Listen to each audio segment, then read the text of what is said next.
1/5 du territoire suisse est formé de roches calcaires. Celles-ci créent un paysage singulier et spectaculaire, parfois même inattendu. Les roches calcaires se trouvent essentiellement le long du massif du Jura, dans les Préalpes et sur le flanc nord de l'arc alpin.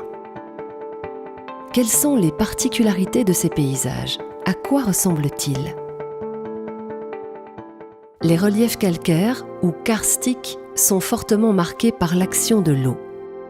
Combes, dolines, vallées sèches, craies, lapiers, entrées de gouffres et de grottes, sources, sont autant de formes typiques des massifs karstiques. Dans les régions où le calcaire prédomine, on est tout de suite frappé par l'absence presque totale de cours d'eau. On en trouve bien dans certaines vallées principales, comme à la vallée de Joux ou au Val de Travers, mais entre ces vallées, de grandes zones de territoire sont totalement dépourvues d'écoulement de surface. L'explication de ce phénomène curieux est à chercher dans la nature même des roches calcaires qui ont la particularité d'être solubles à l'eau. Au lieu de s'écouler en surface, l'eau s'infiltre dans le sol par une multitude de fissures. Les calcaires sont des roches sédimentaires formées il y a des millions d'années au fond des mers par l'accumulation progressive des restes de coquillages. Les bancs calcaires peuvent atteindre des centaines de mètres d'épaisseur. Haute de 150 mètres, cette falaise représente l'accumulation de sédiments marins durant une période de 10 millions d'années. Sous l'action du déplacement des plaques tectoniques qui a conduit à la formation des Alpes et de la chaîne du Jura, les bancs calcaires se sont soulevés et plissés, parfois de manière spectaculaire. Cette déformation des bancs rocheux a provoqué l'apparition de fissures que l'eau va élargir au fil du temps. C'est sur les lapiers des Préalpes que l'on peut observer les fissures les plus spectaculaires. Vers 2000 mètres d'altitude, la végétation a de la peine à s'installer et les dalles de calcaire sont à vif.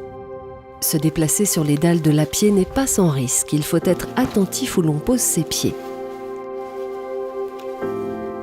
Exposée à la pluie, la roche se dissout. L'eau entraîne avec elle des particules de calcite, le principal composant des calcaires. Ce processus provoque l'élargissement progressif des failles, les plus importantes devenant alors pénétrables à l'homme. Ainsi naissent les grottes et les gouffres. Dans le Jura, la couverture végétale parvient à se maintenir. Pourtant, on devine ici aussi la présence de réseaux de fissures par lesquels l'eau s'infiltre sous terre.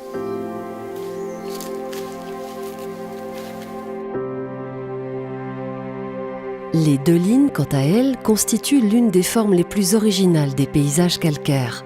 Ces creux circulaires peuvent atteindre plusieurs dizaines de mètres de diamètre et dépasser 10 mètres de profondeur.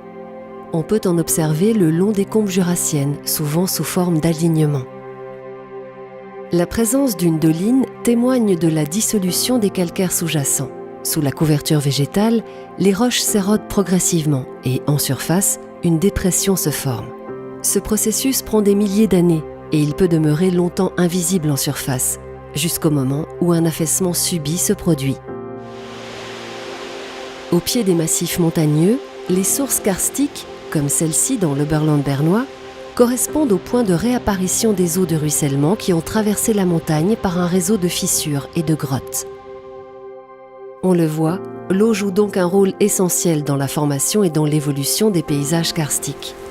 Fissurées en raison des mouvements de l'écorce terrestre et solubles dans l'eau de pluie, les roches calcaires se dégradent au fil du temps. C'est ce processus d'érosion qui donne naissance aux grottes. À l'échelle d'une vie d'homme, ces changements passent inaperçus. Pourtant, que ce soit en surface ou sous terre, les paysages calcaires se modifient bel et bien.